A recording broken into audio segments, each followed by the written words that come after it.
کہ آپ tooth paste کرتے ہیں،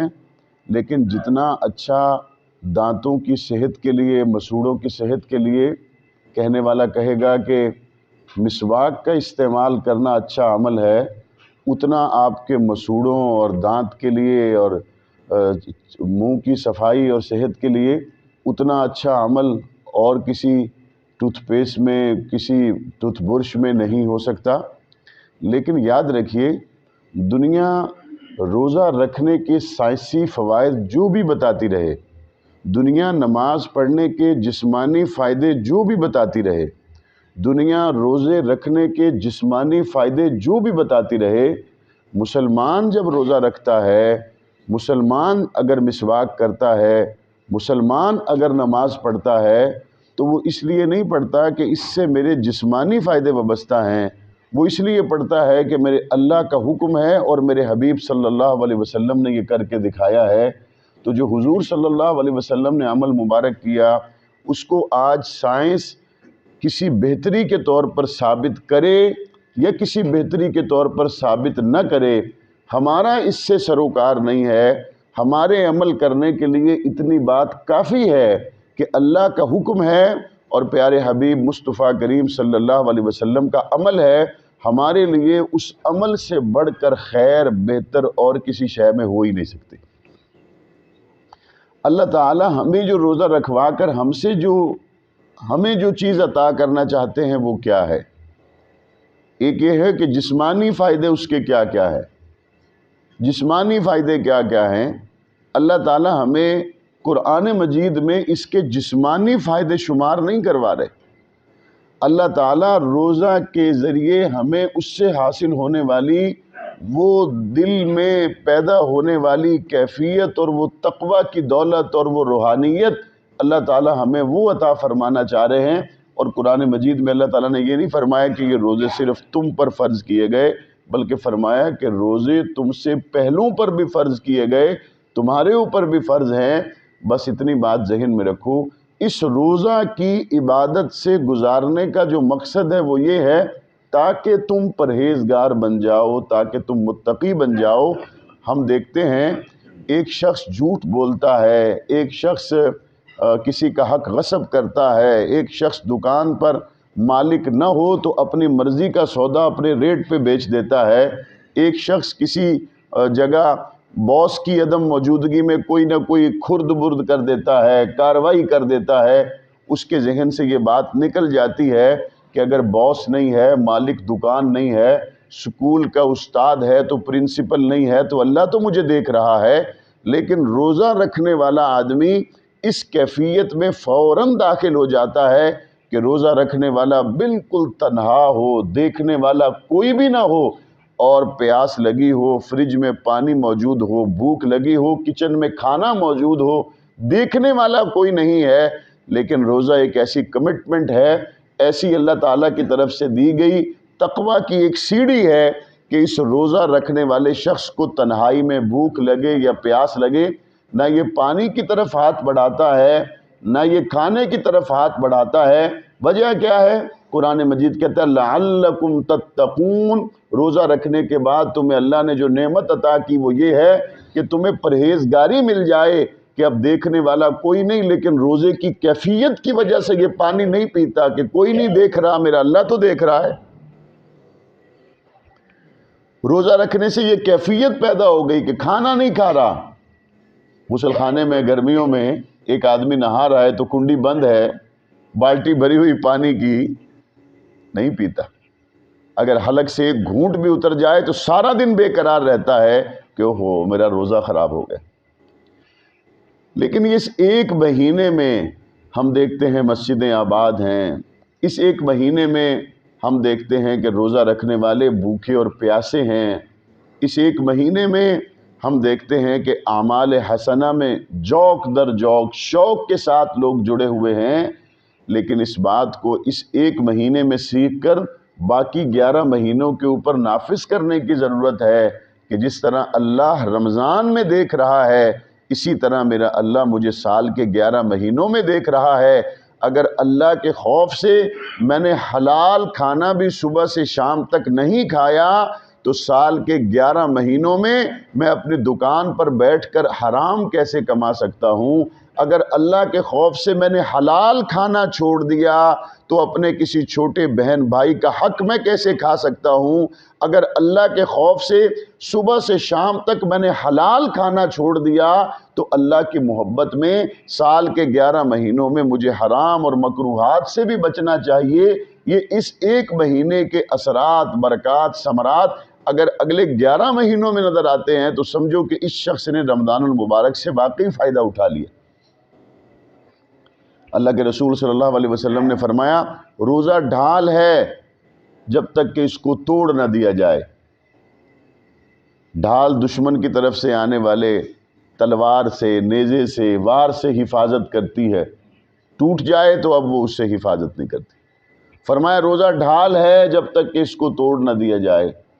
اب ایک خوبصورت قمیص پہنا ہوا ہو کسی نے، بہت مہنگا، لیکن اس کو کینچی سے جگہ جگہ سے کاٹ دیا جائے، وہ بالکل اس کے جو ہے وہ ٹکڑے ہو جائیں، جس کو پنجابی میں آخنے بھی اسنیاں لیراں ہو ونجن، تو جس ٹائم لیراں ہو وینیاں تے لیراں والا کرتا پان تا نہیں ہونا، لیراں والا کرتا کوئی بندہ استعمال تا نہیں کر رکھنا۔ جس طرح کوئی آدمی اپنے قمیص کو پھاڑ دے، ٹکڑے ٹکڑے کر دے، اس کی جناب وہ چھوٹے چھوٹے پیسز ہو جائیں، جتنا بھی قیمتی ہو تو وہ پہننے کے قابل نہیں رہتا۔ میرے مدنی کریم صلی اللہ علیہ وسلم نے فرمایا روزہ ڈھال ہے جب تک کہ تم اس کو توڑ نہ دو، کاٹ نہ دو، پھاڑ نہ دو۔ اور یہ پھٹے گا کیسے؟ فرمایا کہ دیکھو جب چگلی کرو گے، غیبت کرو گے، بہتان بازی کرو گے تو اس وقت پھر یہ روزہ پھٹ جائے گا، پھر یہ ڈھال ٹوٹ جائے گی، یہ پھر جہنم کے عذاب سے بچانے کے کام نہیں آئے گی۔ اللہ کے رسول صلی اللہ علیہ وسلم نے فرمایا کچھ لوگ صبح سے شام تک بھوکے رہتے ہیں، سوائے بھوکے رہنے کے ان کے حصے میں کچھ نہیں آتا، کیونکہ وہ اپنے آپ کو معصیت کے کاموں سے نہیں روکتے۔ اب روزہ رکھنے والے تو لوگ ہیں، لیکن روزہ کے تقاضوں کو پورا کرنے والے لوگ کم ہیں۔ بالخصوص یہ جو آج کل سیاسی جماعتوں میں زیادہ تر لوگوں کا شوق بنا ہوا ہے نا، کوئی پیپلز پارٹی میں ہے، کوئی نون لیگ میں ہے، کوئی پی ٹی آئی میں ہے، اتنے اس سیلاب میں غرق ہو گئے یہ لوگ کہ ان کو پتہ ہی نہیں کہ رمضان آیا اور آ کے چلا گیا۔ اور میں حیران ہوتا ہوں، چگلی، غیبت، بہتان اور جھوٹے القابات سے ایک دوسرے کو پکارنا، یہ ساری چیزوں سے اللہ اور اس کے رسول نے منع کیا ہے، لیکن ایک سیاسی افراتفری کا ہمارے نوجوان اس قدر شکار ہو چکے ہیں کہ اب ان کو اس بات کی پرواہ ہی نہیں رہتی کہ میں نے روزہ رکھا ہوا ہے۔ اور روزہ دار کے لیے یہ ہے کہ اگر کوئی دوسرا آدمی آپ سے الجھ جائے، کوئی آپ سے سخت بات کرے، کوئی ایسی گفتگو کرے جو آپ کی طبیعت پہ گراں گزرے، تو روزے والے کا کام یہ نہیں ہے وہ اس سے لڑے، وہ اس کو یہ کہہ دے کہ بھائی میں روزے سے ہوں، میں تمہاری کسی بات کا جواب نہیں دینا چاہتا، کسی پہ چلائے نہیں، کسی کو گالی نہ دے، کسی کو برا نہ کہے، اپنے اس روزے کو نبھائے۔ بس آخری بات عرض کروں، جب کسی دودھ والے برتن میں آپ سالن لینے کے لیے جاتے ہیں تو دودھ والے برتن میں اگر سالن ڈال دیا جائے تو دودھ پھٹ جاتا ہے، دودھ ٹھیک نہیں رہتا۔ آپ کا ہمیشہ گھر میں دودھ کا برتن الگ رہتا ہے، سالن پکانے کا برتن الگ رہتا ہے۔ اگر دودھ والے برتن میں کسی دن اگر دودھ والے سالن والے برتن میں آپ کسی دن دودھ ڈلوا لیں تو سالن والے برتن میں دودھ پھٹ جاتا ہے، قائم نہیں رہتا۔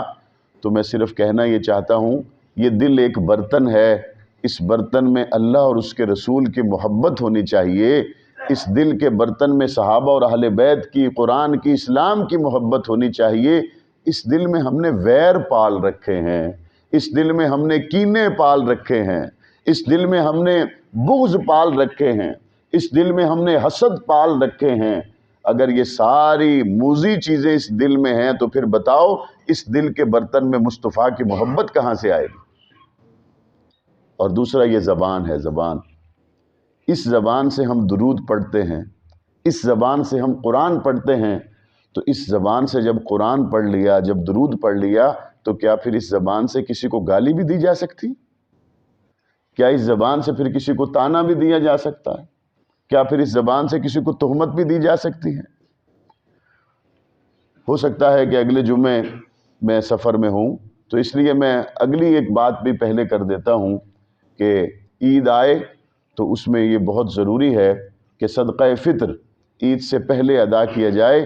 تاکہ آپ کے علاقے میں، بلکہ صدقہ فطر اگر کوئی آج بھی ادا کرنا چاہے تو وہ کر سکتا ہے، آج بھی ادا کرنا چاہے تو کر سکتا ہے، تاکہ جس غریب کی صدقہ فطر کے ذریعے آپ معاونت کریں گے وہ عید کی خوشیوں میں آپ کے ساتھ شامل ہو جائے۔ آج اگر آپ اس کو صدقہ فطر پہنچائیں گے، آپ کے محلے میں کوئی غریب ہے، کوئی رشتہ داروں میں غریب ہے، تو چلو وہ عید کے کپڑے بنا لے گا، اپنے بچوں کے کپڑے خرید لے گا، اور ہو سکتا ہے وہ آپ کے صدقہ فطر کے پیسوں سے عید سے پہلے کوئی چھوٹا موٹا ٹھیلہ بھی لگا لے، کوئی چھوٹا موٹا کاروبار کر لے، رمضان کا کوئی تھوڑا سا اس کا کاروبار چل جائے، کسی بازار میں کوئی چھوٹا سا سیٹ اپ کھڑا کر کے اس سے کچھ پیسے کما لے اور عید تک اس کا کام چل جائے۔ تو اپنے غریب لوگوں کو اپنے خوشیوں میں شامل کرنا، کمزور لوگوں کو اپنے برابر کرنا، یہ اللہ اور اس کے رسول کا حکم ہے، اور صدقہ فطر کے بڑے مقاصد میں سے یہ ایک مقصد ہے۔ اللہ تعالی ہمیں نماز، روزہ، جملہ عبادات میں بڑھ چڑھ کر حصہ لینے کی توفیق عطا فرمائے، اور ہماری جتنی عبادات ہیں،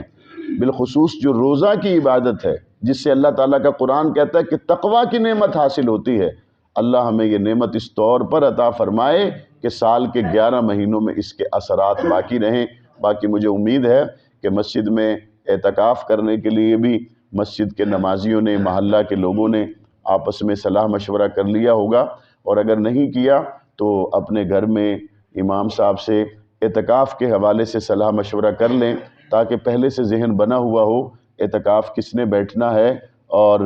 باقی محلہ کے جو لوگ ہیں یہ اس بات کو یقیناً جانتے ہیں۔ دوبارہ دہرا دیتا ہوں، اگر کسی مسجد میں کوئی شخص بھی اعتکاف نہ کرے تو پورا محلہ گناہ گار ہوتا ہے۔ تو پچھلے سال بھی مفتی خورشید صاحب اعتکاف میں کتنے لوگ تھے؟ 6 لوگ تھے ماشاءاللہ۔ اس دفعہ امید ہے کہ 10 تو ہوں گے کم از کم انشاءاللہ۔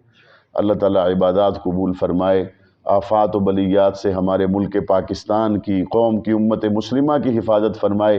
اپنی عافیت پر شکر کیا کریں، اور مظلوم غزہ والوں کے لیے دعا کیا کریں۔ کیسے گھروں میں آرام سے ہم سحری کرتے ہیں، ابھی عافیت سے انشاءاللہ گھر جائیں گے، عصر پڑھیں گے، مغرب سے پہلے افطار ہو جائے گا۔ وہ بیت المقدس کے رکھوالے خاک و خون میں لت پت ہیں، اور کوئی ان کا رمضان، سحری، افطاری، تراویح اس کیفیت سے بچا ہوا نہیں ہے کہ کب اوپر سے کوئی بم مار دے گا۔ چھوٹے چھوٹے معصوم بچوں کو سینے سے لگا کے، اور تھوڑی دیر میں دوسری تصویر آئی کہ وہ بچے کو بم لگا اور وہ کوئلہ بن گیا، اور باپ اپنے بچے کو مخاطب کر کے کیا کہتا ہے؟ کہتا ہے جب تیری رسول اللہ سے ملاقات ہو تو جا کے بتانا ہم آپ سے بہت محبت کرتے۔ یہ بھی مسلمان ہے، یہ بھی ایمان ہے۔ اپنے ان مسلمان بھائیوں کے لیے دعا کریں، اور سحری اور افطاری کے دسترخوان پر اور عید کے موقع پر جنہوں نے فلسطین میں ہمارے معصوم بچوں کو بموں سے شہید کر دیا، اس اسرائیلی مصنوعات کا بائیکاٹ تو ہمیں کرنا چاہیے۔ معاشی طور پر جتنا ان کو کمزور کرنے میں ہمارا کردار ہو سکتا ہے وہ تو ادا کرنا چاہیے۔ کچھ نہیں کر سکتے تو اپنے غزہ کے مظلوموں کے لیے دعا تو کرنی چاہیے، اور قاتلوں کی معاشی سرگرمیوں کو جاری ہم نہ رکھیں، ان کا سوشل بائیکاٹ کریں، اتنا تو ہمیں کرنا چاہیے۔ اور ڈاکٹر عافیہ صدیقی کے لیے دعا کریں، 20 سال سے زائد ہو گئے، امریکہ کی جیل میں ہے اور کوئی اس کا پرسان حال نہیں ہے۔ ہم تو یہاں انہی خبروں میں مصروف ہیں کہ زرداری صاحب صدر بن گئے، یہاں ہم قوم تو اسی میں مصروف ہے کہ جناب شہباز شریف صاحب وزیر اعظم بن گئے، فلاں پارٹی کو فلاں صوبے میں حکومت مل گئی۔ عافیہ سے کوئی جا کے پوچھے کہ اس کی کیا کیفیت ہوگی، اور وہ سوچتی ہوگی پتہ نہیں کون کب کوئی آئے میری خبر لینے کے لیے۔ اللہ تعالیٰ مظلوموں کی مدد فرمائے۔ عافیہ صدیقی سمیت جتنے اسیر ہیں اللہ تعالیٰ سب کو رہائیاں نصیب فرمائے۔ وآخر دعوانا ان الحمدللہ رب العالمین۔